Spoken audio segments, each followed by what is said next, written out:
You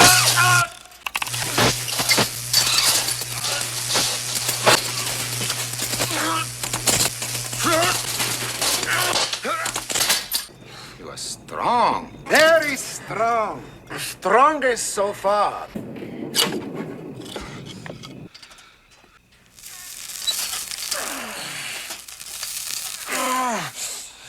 Nagsimula ang pelikula sa isang pagsabog na tumanggal sa ilang bahagi ng mabatong bundok. Sa ilalim ng matinding sikat ng araw, ang mga bilanggo sa isang quarry ay dumudurog ng mga malalaking bato. Ang isa sa kanila ay si John Rambo, na inutusang itigil ang pag-swing sa kanyang sledgehammer dahil merong dumating para bisitahin siya. Ang dating sundalo ng Special Forces, na pinatibay ng matinding trabaho, ay nag-aatubiling ibinaba ang kanyang kagamitan at sumunod sa isang gwardya. Ang naghihintay sa kanya sa tabi ng bakod ay isang matanda at pamilyar na mukha, si Colonel Troutman. Sa ilalim ng pamumuno ni Troutman, si John ay naglingkod sa Vietnam War. Kalaunan, sumuko siya sa mga awtoridad at naiwasan ang sentensya ng kamatayan. Sa mahabang panahon, naghanap si Troutman ng pagkakataong mailabas ang kanyang sundalo sa bilangguan, at sa wakas ay dumating na ang pagkakataong yun. John, I told you that I'd help you when I could. Inutos niya sa gwardya na bigyan sila ng sandali na mapag-isa, at ipinaliwanag kay John na kailangan muli ng gobyerno ang kanyang tulong. Meron pa ring mga American POW na natitira sa Vietnam, na nakakulong sa parehong kampo na dating tinakasan ni John. You interested? Yeah. Walang nakakaalam ng kagubatang yun ng mas mahusay kaysa sa kanya, at tanging siya lamang ang makakagawa sa misyon. Nobody knows that terrain better than you do. Why now? Why me? Ang kanyang assignment ay ang pasukin ang kampo ng kaaway at kumpirmahin kung meron pa ditong mga nabubuhay na Amerikanong sundalo. Gaya ng dati, hindi masyadong nagsasalita si John dahil matagal na siyang tumigil sa paniniwala sa mga mithiin ng Amerika. Ang pagbabalik sa lugar kung saan siya pinahirapan ay hindi isang bagay na nasasabik siyang gawin, ngunit ang 5 taon pa ng hard labor sa bilangguan ay hindi rin magandang pakinggan. Kung matatapos niya ang misyon at makakalabas ng buhay, pansamantala siyang makakabalik sa hukbo at mabibigyan ng pardon ng Pangulo. There may be a presidential pardon. Nang marinig ito, pinag-isipan ni John ang kanyang mga pagpipilian.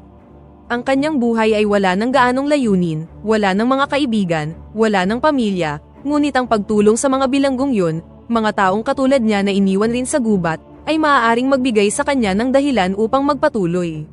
Sa huli, sumang-ayon si John, at ayon kay Troutman, The next time we meet, it'll be in Thailand with the Special Ops Designate who haunts the operation. I'll get the necessary clearance. Do we get to win this time? Yeah. Sir. This time it's up to you. hindi nagtagal, inilipad si John patungo sa isang US base sa Thailand. Sa helipad, sinalubong siya ng isang madaldal na lalaki na nagngangalang Erickson, na nagsabing isang karangalan ang makatrabaho siya. Pumasok sila sa loob at nakasama sina Colonel Troutman at Marshal Murdoch. I'm looking forward to meeting you. How was your trip? No problems? Kaagad na sinuri ng lalaki si John. Kahanga-hanga ang kanyang record at mga medalya, ngunit masusunod ba niya ang mga utos pagkatapos ng nangyari sa pulisya? Upang magkaroon ng kaunting tiwala, sinabi ni Murdoch na naglingkod din siya sa Vietnam. Ibinigay niya ang bilang ng kanyang batalyon at sinabing nawalan din siya ng maraming mabubuting tauhan. I lost a lot of good men. Ayon sa Intel, humigit kumulang 2,500 Amerikano ang nakalista pa ring missing in action. Ang kanilang mga pamilya ay humihingi ng mga kasagutan, buhay man sila o hindi. Malinaw ang misyon ni John, at ito ay ang pumasok sa base ng kaaway at mangalap ng mga photographic evidence ng mga Amerikanong bihag. Photographs? Mahigpit siyang inutusang umiwas sa anumang labanan, dahil ang kanyang trabaho ay kumuha lamang ng litrato. I'm supposed to leave them there? Do not engage the enemy. Kung maibibigay ito ni John, ipapadala ang pangkat ni Colonel Troutman upang kunin ang mga bilanggo. Gayunpaman, malinaw na ayaw ni John na iwanan ang mga bihag. Nanatili siyang tahimik, ngunit sa loob-loob niya, nagliliyab na ang apoy. Kalaunan, ipinaliwanag ni Troutman ang mga detalye ng misyon. Una, magpaparachute si John sa drop zone. Sa pagkakataong ito, mas marami siyang kagamitan kaysa ng dati, at pinayuhan siya ng colonel na gamitin ito. Ipinakita rin ni John ang Operations Command Center, na puno ng mga top-tier technology, na lahat ay nilalayong sumuporta sa kanya. Kapag nakalapag na si John, makikipagkita siya sa isang lokal na contact na nagngangalang Cobao.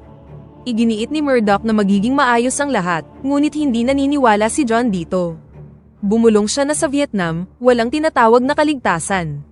Nagsimulang pagpawisan si Murdoch at tahimik na dinala si Troutman sa tabi. Sa kabila nito, tiniyak sa kanya ng Colonel na walang mas mahusay na tao kaysa kay John, at tinawag niya itong pinakamahusay na sundalo noong Vietnam War, isang lalaking katumbas ng buong hukbo. Determinado siyang manalo sa isang digmaan, at kung kinakailangan, iaalay niya ang kanyang buhay ng walang pag-aalinlangan.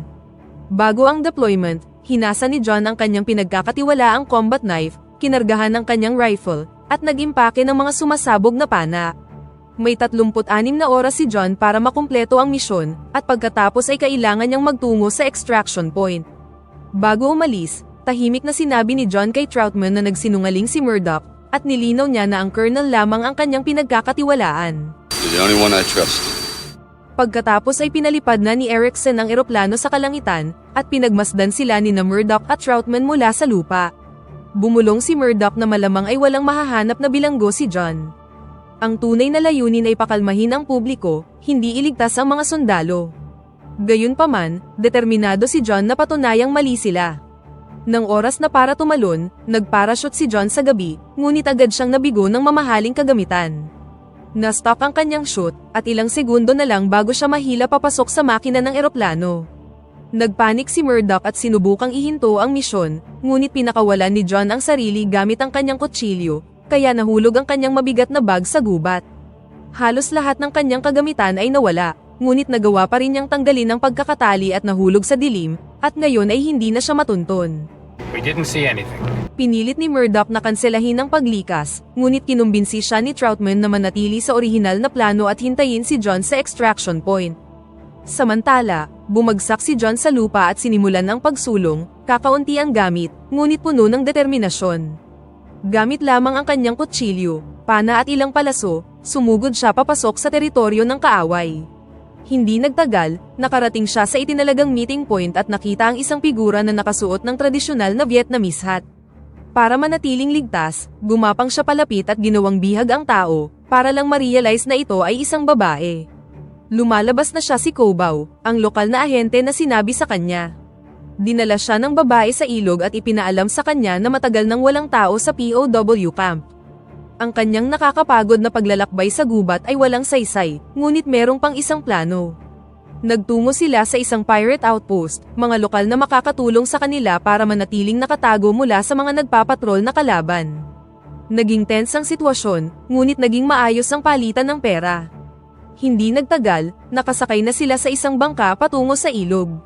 Tinanong ni John kung paano haharapin ng mga pirata ang mga nagpapatrolyang militar, at bilang sagot, ipinakita lang ng pinuno ng pirata ang isang Russian rocket launcher. Habang nasa biyahe, naging mausisa si Cobau tungkol sa nakaraan ni John. Gayunpaman, hindi siya masyadong nagsalita. Pagkabalik sa Amerika, napagtanto ni John na hindi talaga natapos ang digmaan. Ayon sa kanya, ibang uri lang ng labanan ang kinakaharap pakauwi sa Amerika. At least sa digmaan, aniya, pakiramdam niya ay lumilipad siya at malaya. Ibinahagi ni Cobau na sumali siya sa intelligence para pumalit sa kanyang yumaong ama. Sawang-sawa na siyang mamuhay sa isang mundong puno ng kamatayan at nangangarap na lumipat sa Amerika kung saan kalmado ang buhay. Maybe go America. Live the quiet life.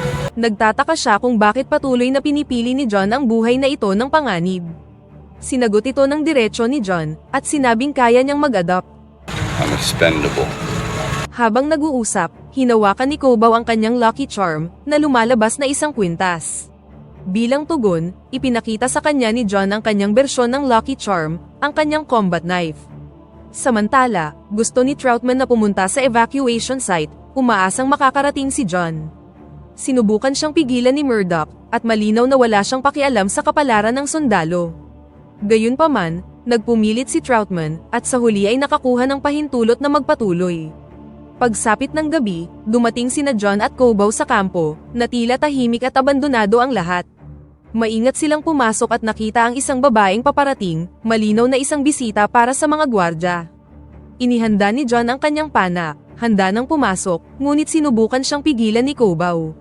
You're not going in there, but I thought you're supposed only to take pictures. Gayunpaman, walang pakialam si John sa mga utos. Tinawid niya ang bakod na alambre, at pagkatapos ay nagtago sa mga anino ng mga kubo. Mukhang walang tao sa kampo, ngunit nagpatuloy pa rin siya. Tumawid siya sa isang maliit na batis at kalaunan ay nakarinig ng mahinang ungol mula sa isang gusali. Sa loob, natagpuan niya ang mga Amerikanong bihag na nagsisiksikan sa isang maruming silid, may sakit at gutom, at maraming daga ang gumagapang sa sahig. Sa labas, natagpuan ni John ang isang sundalong nagngangalang Banks, na nakatali sa mga puno na parang panakot, at pinalaya siya. Palihim silang dumaan sa mga gwardya sa isang tulay, ngunit isang sundalong Vietnamese ang sumalubong sa kanila. Tahimik siyang idinispatcha ni John gamit ang isang throwing knife. Isa pang gwardya ang nagsindi ng flashlight, ngunit pinatay siya ni John gamit ang isang palaso.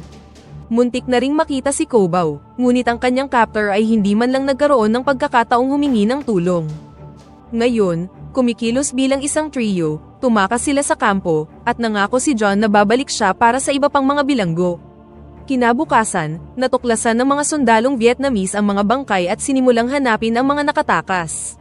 Masyadong nanghihina si Banks para magpatuloy, kaya huminto sila upang magpahinga. Sinabi niya kay John na dumating siya sa tamang oras. Ang mga bilanggo ay patuloy na inililipat at pinipilit na gumawa ng mabibigat na trabaho. Ngunit nang ibunyag ni John na 10 taon na ang nakalipas mula ng opisyal na matapos ang digmaan, natigilan si Banks. Walang nakakaalam sa kanila na ganoon na pala katagal. Kalaunan, nakarating sila sa ilog at sumakay sa bangka ng mga pirata. 2 kilometro na lang ang layo bago sila makarating sa extraction point, kung saan papunta na sina Troutman at Erickson. Sa kasamaang palad, na-intercept ng mga Vietnamese ang transmission, at nagpadala ng isang patrol boat para harangin sila. Pagdating ng patrol boat sa tubig, trinaydor sila ng mga pirata. Kinuha nila ang mga armas ni John, at planong ibigay sila sa mga Vietnamese para sa gantimpala. Gamit ang kanyang nakatagong combat knife, pinatay niya ang pirata, kumuha ng isang rifle at pinatay ang mga traidor. Inutusan niya ang iba na tumalon sa dagat kasabay ng pag-ulan ng mga bala mula sa paparating na patrol boat. Bumagsak si John sa kubyerta, at muntik ng tamaan ng bala. Pagkatapos ay pinaputok niya ang Russian rocket launcher, na nagpaliyab sa paparating na bangka. Isang huling pirata ang humawak kay John at inipit siya sa deck ng bangka. Sa kabutihang palad, nakatakas siya gamit ang kanyang combat knife, at sumisid sa tubig ilang segundo bago ang impact. Nakipagkita siyang muli sa iba pa sa may pampang at tumakas sila patungo sa gubat. Habang papalapit sila sa extraction site, kumuha ng ilang sandali si John para magpaalam kay Cobau. Gayunpaman, naputol ang kanilang mga pagpapaalam nang makita sila sa palayan ng mga kalaban. Nagsimulang umulan ng mga mortar rounds at hinila ni John ang nanghihinang si Banks patungo sa ligtas na lugar. Mula sa chopper sa itaas, sa wakas ay natagpuan sila ni Troutman at Erickson. Nagpapanik na kumaway si John sa kanila, habang kinakaladkad niya ang nanghihinang si Banks. Samantala sa command center, nabalitaan ni Murdoch na nakahanap si John ng isang buhay na POW, at bahagyang nakita ang pagkataranta sa kanyang mukha. Pinaalis niya ang lahat ng tao sa silid, nilock ang mga pinto, at inutusan si Erickson na itigil ang misyon at bumalik agad sa base. Tumutol si Troutman, ngunit itinaas ng mga sundalo ang kanilang mga armas upang pigilan siya. Wala siyang magawa kundi ang manood, habang ang chopper ay tumatalikod at nawala nang hindi man lang tumutulong. Sa lupa, lumaban si John laban sa paparating na mga sundalo. Hindi siya makapaniwalang pinanood ang pag-atras ng chopper, na iniwan sila. Napapaligiran at naubusan na ng bala, sina John at Banks ay nabihag. Si Cobau ay nanood ng may takot mula sa gubat, habang ang kanyang mga kakampi ay ginawang bihag. Pagbalik sa base, sumabog si Troutman sa galit at tinawag niyang traidor si Murdoch. Isang kasinungalingan lang ang lahat, at si Murdoch ay hindi man lang tumanggi. It was a lie, wasn't it? Just like the whole damn war. It was a lie. Sinabi niya na dapat ay alam na ito ng Colonel, kaya't siya rin ang responsable. Ang buong misyon ay isa lang pagkukunwari mula sa simula. Mas mahalaga sa gobyerno ang pagpapakalma sa kaguluhan ng publiko, kaysa sa pagliligtas ng buhay ng ilang daang bilanggo. Dagdag pa ni Murdoch, hindi kailanman dapat na bumalik si John na may dalang ebidensya. Ang kanyang misyon ay dapat sanay matapos ng walang dala, ngunit sinuway niya ang mga utos at ngayon ay pinagbabayaran niya ito. Alam ni Troutman ang katotohanan, tungkol lang ang lahat sa pera. Hindi pinalaya ng Vietnam ang mga bihag sa digmaan, bilang paghihiganti sa pagtanggi ng Amerika na magbayad ng mga reparasyon sa digmaan. Pinayuhan siya ni Murdoch na kalimutan ng buong misyon dahil makakagawa si Troutman ng isang malaking pagkakamali kung susubukan niyang makialam. Gayunpaman, mahinahong sumagot ang Colonel na ang pinakamalaking pagkakamali ay nangyari na. Nang tanungin ni Murdoch kung ano ito, sinabi lang ni Troutman ang pangalan ni John. Rambo. Samantala sa Vietnamese camp, si John ay paulit-ulit na pinapahirapan at inilibing hanggang leeg sa isang hukay na puno ng dumi. Ang kanyang katawan ay nababalot ng mga linta, at ang kanyang mga braso ay nakakadena ng mga posas na bakal. Samantala, si Banks ay itinapon sa isang hawla kasama ang iba pang mga bilanggo. Hindi nagtagal, isang Soviet chopper ang lumapag sa kampo, dala si Lieutenant Colonel Podolsky. Inutusan niya na linisin si John at dalhin sa kanya para sa pagtatanong. Sa kabila ng sakit, nanatiling tahimik si John. Ipinakilala ni Podolsky si Sergeant Yushin, na itinusok ang combat knife ni John sa mainit na baga. I see you are no stranger to pain. Do you wish to give your name? Habang gumaganap bilang isang mabuting pulis, malumanay na hiniling ni Podolsky sa bilanggo na makipag-ugnayan sa kanyang mga superior at magbigay ng babala. Ayon sa kanya, anumang karagdagang pagtatangka ng pag-eespiya ay magtatapos ng masama para sa mga Amerikano. Isang malupit na pagtanggi ang itinugon sa kanya ni John, at dito na nag-take over si Yushin. Sa pagtatangkang pasukuin siya, kinuryente nila siya ng paulit-ulit. Gayunpaman, tumanggi pa ring magsalita si John. Dito na binasa ng malakas ni Podolsky ang na-intercept na mensahe. Dragon Wolf dead, na ang ibig sabihin ay iniutos ni Murdoch na kanselahin ang misyon at iwan si John upang mamatay. Pagkatapos ay isa pang pagkuryente ang ginawa, ngunit nanatili pa ring tahimik ang ating bida. Strong. Very strong. Strongest so far. Sa sandaling yun, palihim na pumasok si Kobaw sa kampo habang nagbabalat kayo bilang isang comfort girl para sa mga gwardya. Sinamahan siya sa isang kubo, kung saan mabilis niyang pinatay ang sundalo at kinuha ang sandata nito. Samantala sa interrogation room, pinapasok ni Podolsky si Banks upang pilitin si John na magsalita. Sinunog ni Yushin ang isang marka sa mukha ni John gamit ang mainit na kutsilyo. Pagkatapos ay pinagbantaan si Banks, habang itinatapat ang blade sa kanyang mata.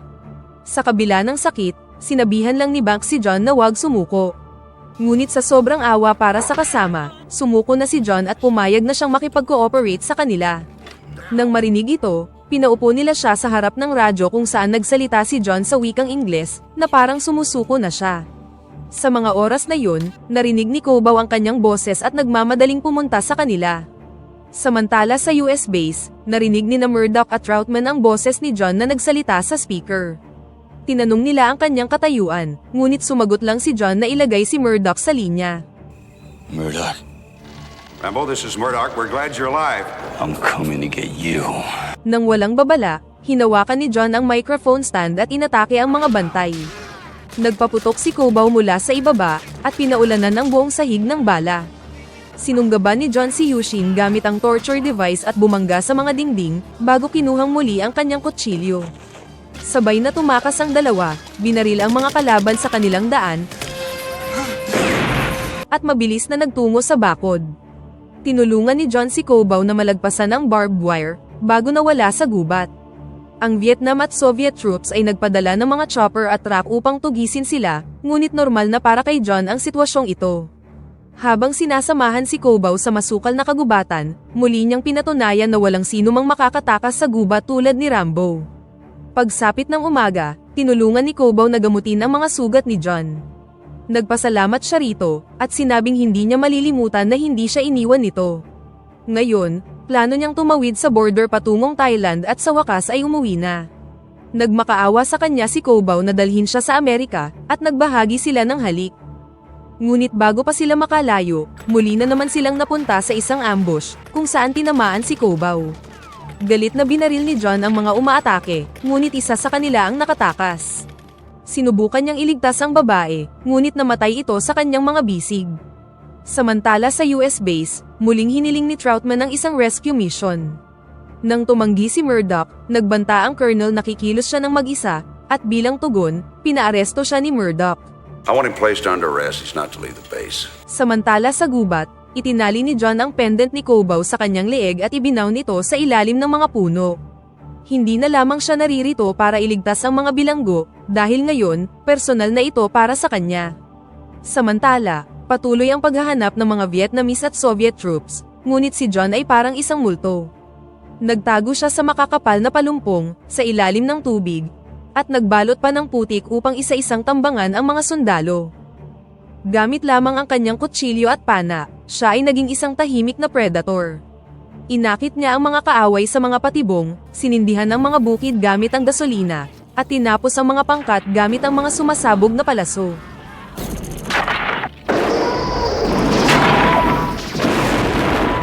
Sa huli, natunton niya ang lalaking pumatay kay Kobaw, at isang palaso ang tumapos sa kanya. Pagkatapos ay lumitaw ang isang chopper sa itaas at sakay nito si Yushin. Naghulog siya ng bomba, ngunit sumisid si John sa lawa. Lumipad pa ibaba ang Soviet chopper, at sinubukang tapusin siya. Ilang sandali pa, biglang lumabas si John mula sa tubig at sumakay sa chopper. Sa loob ng cockpit, nakipaglaban siya kay Yushin ng mano-mano, at nag-swerve ang chopper sa ere habang nangyayari ito. Hinawakan ni Yushin si John sa leeg, ngunit biglang nabaligtad ang takbo ng laban. Ihinagis siya ni John palabas, at pagkatapos ay idinispat siya din ng piloto. Ngayong nasa kanya na ang kontrol, dinala niya ang chopper sa kampo ng mga bihag. Nagpaulan siya ng mga bomba at putok ng baril, na pumatag sa mga kubo at mga kagamitan. Nang lumapag siya, tinapos niya ang natitirang mga gwardya on foot, at pagkatapos ay pinalaya na ang mga bilanggo. Isang bilanggo ang nabaril, ngunit mabilis na pinatay ni John ang huling Soviet soldier at lumipad kasama ang mga nakaligtas na Amerikano. Gayunpaman, hindi pa dito nagtatapos ang laban. Hinabol sila ni Colonel Pedovsky gamit ang isang armadong gunship, at pinaputukan ang chopper ng ating bida ng lahat ng dala niyang armas. Umilag si John, at sinubukang iwasan ang pagbangga sa isang kalapit na nayon. Isang direktang tama ang nag-iwan sa kanyang chopper na halos hindi na makalipad. Sa kabutihang palad, nagawa itong ilapag ni John sa mababaw na bahagi ng ilog. Dahan-dahang lumapit si Pedovsky, at nakita si John na walang malay sa may kontrol. Sa pag-aakalang patay na siya, inihanda niya ang huling shot, ngunit nang hindi inaasahan, biglang bumangon si John at nagpaputok ng isang rocket launcher. Sumabog ang chopper ng kalaban sa bolang apoy, na nagpaulan ng mga debris sa buong gubat. Lumaban si John upang panatilihing nasa himpapawid ang kanyang nasirang chopper, at pinilit itong ibalik sa American base. Humingi siya ng tulong sa radyo, Lone Wolf calling Wolf Den, over.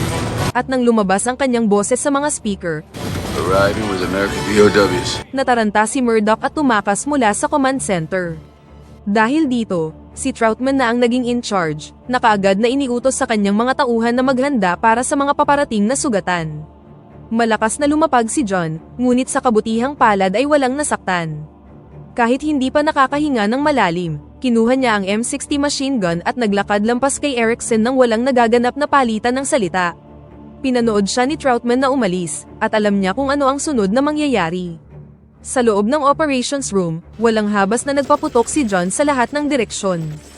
Tumagos ang mga bala sa mga high-end na computer at malalaking control panel, hanggang sa tuluyang gumuho ang nerve center ng misyon. Pagkatapos nito, sinipa ni John ang pinto ng opisina ni Murdoch. Naghanap ng dahilan ang Marshal, at sinabing sinusunod lang niya ang mga utos mula sa itaas. Gayunpaman, itinulak siya ni John sa pader at itinaas ang kanyang kutsilyo. Nanginginig ang kanyang kamay, hindi dahil sa takot, kundi dahil sa pagpipigil. Ang pagpatay sa lalaking ito ay parang tama, ngunit hindi nito maaayos ang mga bagay na sira na.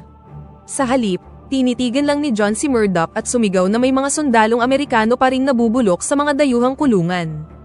Ayaw niya ng paumanhin, at ang gusto lang niya ay aksyon. Sa labas, inasikaso ng mga medics ang mga nailigtas na bihag ng digmaan. Hindi nagtagal, nakasalubong ni Troutman si John at tinanong kung ano ang susunod na mangyayari. Pag-uwi, malamang ay bibigyan nila siya ng isa pang medalya, ngunit sinabi ni John na hindi niya pag-aari ang mga yun, pag-aari yun ng mga lalaking iniligtas niya. Hindi na siya babalik, kung saan plano niyang manatili sa Asia at alamin kung sino siya ngayon. Hinimok siya ni Troutman na umuwi, ngunit tumitig lang si John sa unahan. Wala nang natitira pa para sa kanya doon, dahil noong mamatay ang kanyang mga kapatid sa Vietnam, namatay din ang isang bahagi sa kanya. Ang tanging bagay na gusto niya ay ang gusto ng bawat sundalo, respeto at pagkabilang. Habang naglalakad palayo si John, tinawag siya ni Troutman at tinanong kung paano siya mabubuhay ngayon. Hindi lumingon si John at sumagot lang na madali lang ito, at dito na nagtatapos ang pelikula. Pakipindot naman ng like button kung nagustuhan mo ang pelikula at kung hindi naman, pindutin mo ng 2 beses ang dislike button para lang makasiguro.